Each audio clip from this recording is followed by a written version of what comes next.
नमस्कार, आदाब, सत श्री अकाल, जय भीम, जोहार।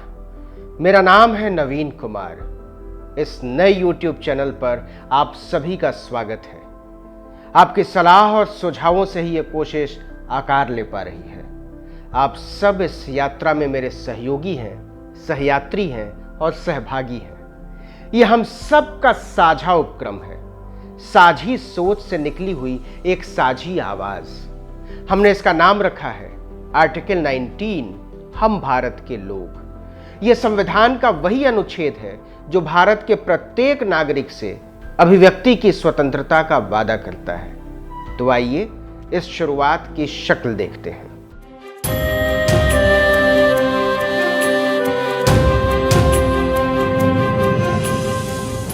आगे बढ़ने से पहले मैं आपसे अनुरोध करूंगा कि इस चैनल को सब्सक्राइब कर लें।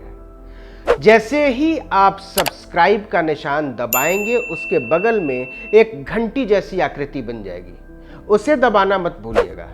इससे आने वाले दिनों में हमारे सारे वीडियो आप तक बिना देरी पहुंच जाया करेंगे। पूरे 2 महीने और 16 दिन के बाद मैं इस वायदे के साथ आपके बीच हूं कि अब आप नियमित तौर पर मुझे सुन पाएंगे, देख पाएंगे, समझ पाएंगे। आप में से बहुत लोगों ने जानना चाहा है कि आखिर वो कौन सी परिस्थितियां थीं जिनमें मेरी बोली, मेरी आवाज, मेरी सोच, मेरी संवेदना और मेरी समझदारी पर पहरा लगाने की कोशिश की गई। इस देश के गरीबों, मजदूरों, प्रवासियों, दलितों, पिछड़ों, अल्पसंख्यकों, संवेदनशील जनों, तरक्की पसंद उदार लोगों का पक्ष रखने की सजा दी गई और व्यवस्था के सामने संपादकीय आत्मसमर्पण के नए मुहावरे गढ़े गए। आपने लगातार पूछा है कि अचानक क्या हुआ, वो घटनाएं क्या थीं, वो कहानियां कौन सी थीं जिन्हें लिखने और सुनाने की कीमत जुबान की खामोशी से चुकाने को कहा गया। मैं आने वाले दिनों में तफसील से इसकी बात करूंगा, लेकिन फिलहाल इन सारे सवालों का जवाब एक ही है। एमिली लॉयड का एक कथन, नथिंग कम्स फ्री, कुछ भी मुफ्त में नहीं मिलता, और आजादी तो बिल्कुल भी नहीं। और आजादी में भी सबसे प्यारी आजादी अभिव्यक्ति की आजादी। मानव मूल्यों के खिलाफ बहती हुई हवाओं के हर दौर ने इसकी कीमत चुकाई है और हर दौर को इसे चुकाना पड़ेगा। आर्टिकल 19 इसी अभिव्यक्ति की आजादी का उत्सव है, अ सेलिब्रेशन। इस अधिकार का मूल चुकाने का उत्सव, खुलकर बोलने की जरूरत और इसके महत्व को महसूस करने का उत्सव, यह कहने का उत्सव कि हमें अपनी जुबानों की आजादी की जो भी कीमत चुकानी होगी, चुकाएंगे। बाबा साहब ने यह अधिकार इस देश के हर नागरिक को, बच्चे बच्चे को दिया था। मीडिया भी इसी अधिकार के दम पर लोकतंत्र का चौथा खंभा होने का दावा करता है। इसी अधिकार के दम पर सियासत की दिशाएं बदली हैं। इसी अधिकार के दम पर अवाम ने सरकारों की दशाएं बदली हैं। इसी अधिकार के दम पर हम आने वाले दिनों में अपनी आने वाली नस्लों के वास्ते बेहतरी के ख्वाब देखते हैं। लेकिन इस अधिकार के दम पर तने हुए मीडिया के मीनारों मेहराब, उपग्रहों की तरफ तनी हुई छतरियां, हुकूमत के रंगीन अफसाने, डिजाइनर इश्तिहारों में चमकती हुई मुल्क की जादुई छवियां इस देश के साधारण लोगों, कमजोर तबकों, किसानों, मजदूरों, मेहनतकशों, छोटे कारोबारियों के खिलाफ मोड़ दी जाए तो क्या? एक ऐसा विमर्श रचने की कोशिश की जाए जब इंसान को इंसान के विरुद्ध खड़ा कर दे तो क्या? जब राजनीति एक पूरी कौम को गद्दार बताने लगे, जब टीवी के एंकर मुसलमानों से राष्ट्रवादी होने के सबूत मांगने लगे, जब जलूस निकाल रही, नारे लगा रही, अपनी आवाज उठा रही बेटियों के चरित्र पर लांछन लगाए जाए, उनके मातृत्व की तौहीन की जाए, जब मजहबी जुनून में संस्कृत के किसी विद्वान प्रोफेसर का एक पूरी जाति विधर्मी बताकर बहिष्कार कर दे, तो इस परिदृश्य में हम अपने देश की खोज कहां करें? इस सवाल की पड़ताल करनी होगी। साथियों, आर्टिकल 19 मेरा व्यक्तिगत उपक्रम नहीं है, मेरी निजी चाहना नहीं है, ना ही इसके साथ मेरी कोई महत्वाकांक्षा जुड़ी है। तो फिर इसकी जरूरत क्यों पड़ी? इसलिए पड़ी कि टीवी के स्टूडियो में बैठकर टीवी के पर्दे पर तस्वीरों की डकैती हुई है और यह डकैती पूरी सोच समझ के साथ डाली गई है। दिल्ली से, मुंबई से, अहमदाबाद से, सूरत से, नोएडा से, नासिक से, वडोदरा, वाशी से हजारों किलोमीटर के फासले को कदमों से नाप देने की व्यवस्थाओं की तस्वीरों की डकैती, उन सवालों की डकैती जो इस देश के गरीबों, मजदूरों, मेहनतकशों, औरतों, बच्चों की पुतलियों में चमके थे और उन्होंने उम्मीद पाली थी कि राष्ट्रवाद के नारों पर मचल जाने वाले डिजाइनर परिधानों में लकदक चमकते हुए एंकर हुकूमत और हाकिम से कभी तो पूछेंगे ये क्यों हुआ, कैसे हुआ, कौन कसूरवार है। डकैती हुई है भाईचारे की, डकैती हुई है आदमी में आदमी के विश्वास की, डकैती हुई है लोकतंत्र के उन खूबसूरत मूल्यों की जिसकी गठरी हमें बिरसे में मिली थी। और ये सारी डकैतियां उन रखवालों ने डाली हैं जिन्हें हमने अपनी नींदों की चाबियां सौंप दी थी और सुबह हुई तो पता चला वो रोशनी भी लुट चुकी है। एक पूरा सिलसिला जारी है और लगातार जारी है। भारत का हर वो नागरिक इस लूट का गवाह है जो हर दूसरे नागरिक के गरिमापूर्ण जीवन के अधिकार का हामी है, इसका समर्थक है। दोस्तों, भारत सिर्फ भूगोल नहीं है, सिर्फ अर्थशास्त्र नहीं है, सिर्फ राजनीति शास्त्र नहीं है, इससे ज्यादा ये समाज शास्त्र है, इससे भी ज्यादा जीव विज्ञान है। क्योंकि देश धड़कता है हमारी धड़कनों के भीतर, वही धड़कनें जो अखलाक के भीतर भी धड़कती थी, वही धड़कनें जो पहलू खान के भीतर भी धड़कती थी, वही धड़कनें जो इंस्पेक्टर सुबोध सिंह के सीने में धड़कती थी, वही धड़कनें जो सफूरा जरगर की कोख में धड़कती हैं, वही धड़कनें जो धड़कती थी रोहित वेमुला के दिल में, वही धड़कनें जो धड़कती थी अमरोहा के 17 बरस के उस दलित बच्चे के अंदर जिसे मंदिर में ईश्वर के सामने हाथ जोड़ने की गुस्ताखी में जान से मार डाला गया, वही धड़कनें जो 21 साल के दलित जितेंद्र के भीतर धड़कती थी जिसकी एक शादी समारोह में कुर्सी पर बैठकर खाना भर खा लेने के जुर्म में जान ले ली गई। डेक्कन क्रॉनिकल ने लिखा है कि भारत में जितने लोग अब तक कोरोना से नहीं मरे हैं उससे ज्यादा दलित और आदिवासी जातीय हिंसा में मारे गए हैं। हमें इस पर बात करनी पड़ेगी, करनी चाहिए। बिना किसी को ठेस पहुंचाने के इरादे के मैं ये कहना चाहता हूं कि इस जातिवाद की जड़ें बहुत भीतर तक धसी हुई हैं। कारखानों में, दफ्तरों में, समाज में, बाकी छोड़िए चमकने वाले टीवी अखबार के स्टूडियो और न्यूज रूम में, यहां तक कि अमेरिका के कैलिफोर्निया में भी अमेरिकी सरकार ने दुनिया की नामी आईटी कंपनी सिस्को में काम करने वाले एक दलित इंजीनियर के जातीय उत्पीड़न को सही पाया है। आपने कब देखा टीवी के पर्दे पर जातीय हिंसा पर बहस होते हुए? इसका मतलब यह हुआ कि मुख्य धारा की मीडिया या मेन स्ट्रीम मीडिया नाम की मार्केटिंग में इस देश का मुख्य धारा का समाज, उसके सपने, उसकी सोच कतई शामिल नहीं है। इस मेन स्ट्रीम मीडिया में दलित नहीं, आदिवासी नहीं, पिछड़े नहीं, मुसलमान नहीं, ईसाई नहीं, सिख, बौद्ध, पारसी, पढ़े लिखे उदार लोग नहीं, मतलब इस देश के 90% लोग मुख्य धारा की मीडिया का हिस्सा ही नहीं है और केवल 10% लोग टीवी पर बैठकर नफरत, हिंसा, वैमनस्य और गैर बराबरी का एजेंडा चला रहे हैं। माफ कीजिएगा, लेकिन यह देश का एजेंडा नहीं है, लोकतंत्र का एजेंडा नहीं है, संविधान का एजेंडा नहीं है, बंधुत्व और न्याय का एजेंडा नहीं। मैं ये जोर देकर कहना चाहता हूं कि विकास के नाम पर सामाजिक न्याय और स्वतंत्रता से कोई समझौता मुमकिन नहीं। आर्टिकल 19 बाबा साहेब अंबेडकर, पेरियार, ज्योतिबा सावित्रीबाई फुले, गांधी, सर सैयद अहमद खां, मौलाना आजाद, मोहम्मद अली जौहर, कर्पूरी ठाकुर, शहीद जगदेव, बिरसा मुंडा जैसे महान लोगों की उस सोच के साथ आगे बढ़ेगा जिसमें आदमी और आदमी के बीच कोई भेद न हो, किसी को मूंछ रखने पर मार न डाला जाए, किसी को घोड़ी चढ़ने पर मार न डाला जाए, किसी की थाली देखकर उसकी जान न ले ली जाए।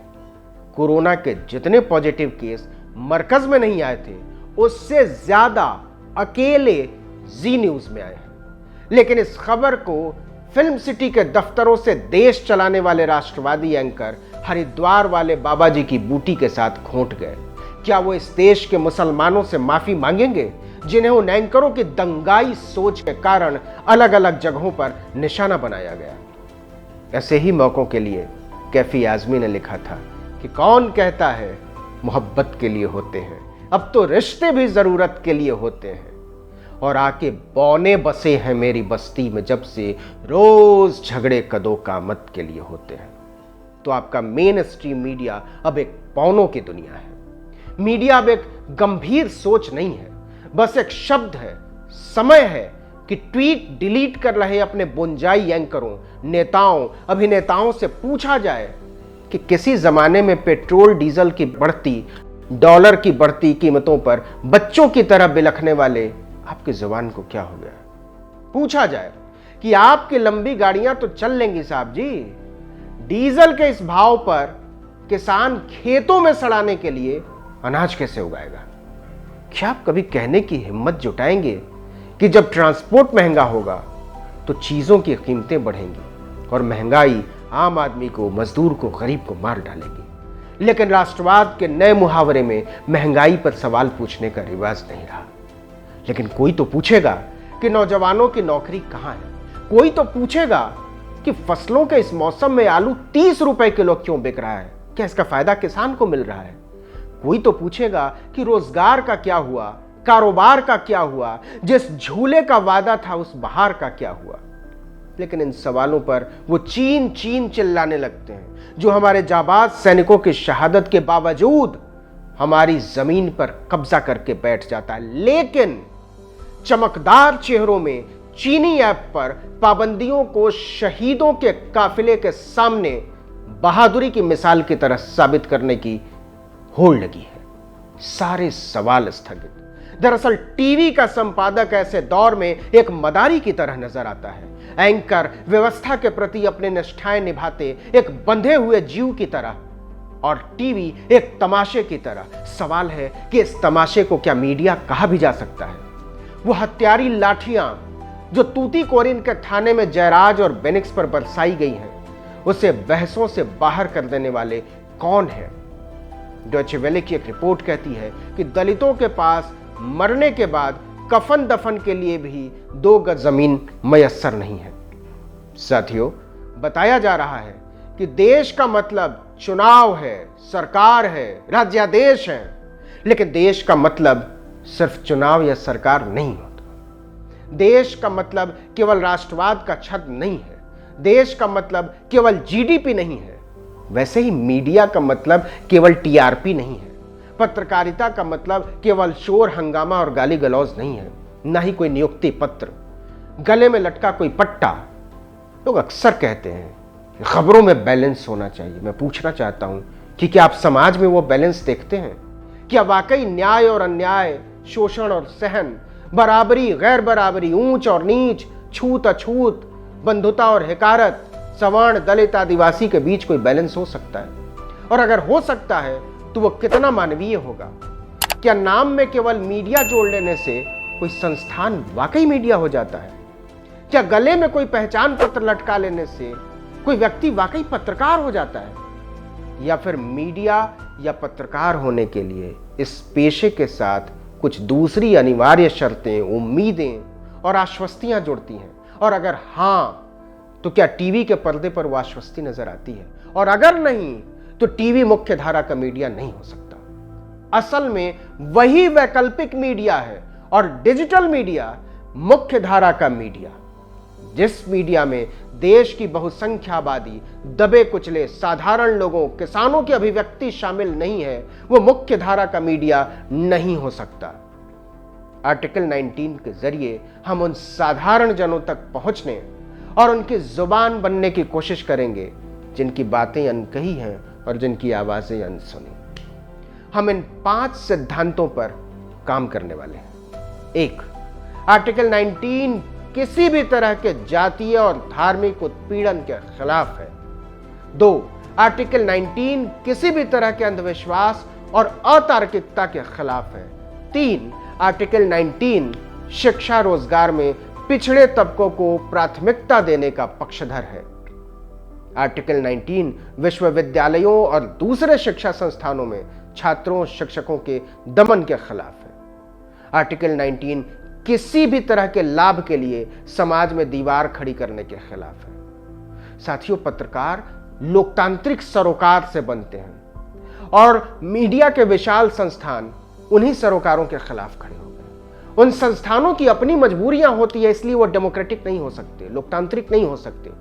लेकिन व्यक्ति तो डेमोक्रेटिक हो सकते हैं, हम लोकतांत्रिक हो सकते हैं, और ये एक जिम्मेदारी है जिसे आर्टिकल 19 स्वीकार करता है।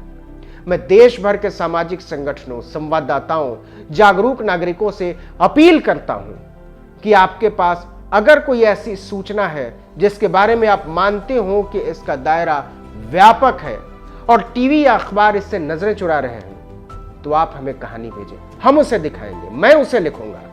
हम एक बार फिर से आपसे अपील करते हैं कि इस चैनल को सब्सक्राइब कर लें। मैं फिर से बताना चाहूंगा कि जैसे ही आप सब्सक्राइब का निशान दबाएंगे, बगल में घंटी जैसी आकृति बनेगी, उसे दबाना मत भूलिएगा। इससे आने वाले दिनों में हमारे सारे वीडियो आप तक बिना देरी और बिना बाधा पहुंचेंगे।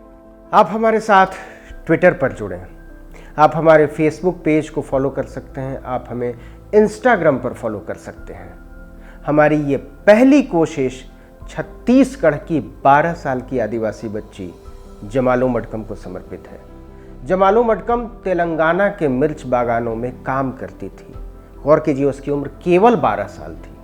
लॉकडाउन 1 की मियाद बढ़ाए जाने के बाद वो तेलंगाना से पैदल 112 किलोमीटर के सफर पर चल पड़ती है। 3 दिन तक चलती रही और अपने घर से 12 किलोमीटर पहले वो दम तोड़ देती है। आर्टिकल 19 जमालो मडकम और उन तमाम मेहनत कशों, बच्चों, बुजुर्गों, नौजवानों और औरतों के प्रति अपनी श्रद्धांजलि अर्पित करता है, जो परदेश से घर की मंजिल के लिए चले थे और जिनके साहस पर रेल की पटरियों पर, ट्रेन के डिब्बों में, ट्रकों में, सड़कों पर मौत ने अपना पता छाप दिया। इस वीडियो के बाद हम आर्टिकल 19 यूट्यूब पेज पर उन्हें एक श्रद्धांजलि के तौर पर एक कविता डालेंगे।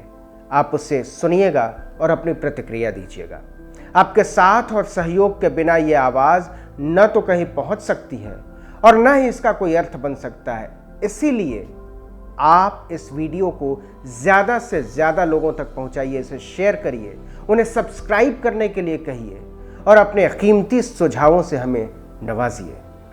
आपकी हर हौसला अफजाई हमें मजबूत और स्वतंत्र बनाती है। मुझे उम्मीद है कि हम मिलजुल कर इसे एक बड़े अभियान में बदलेंगे। नमस्कार।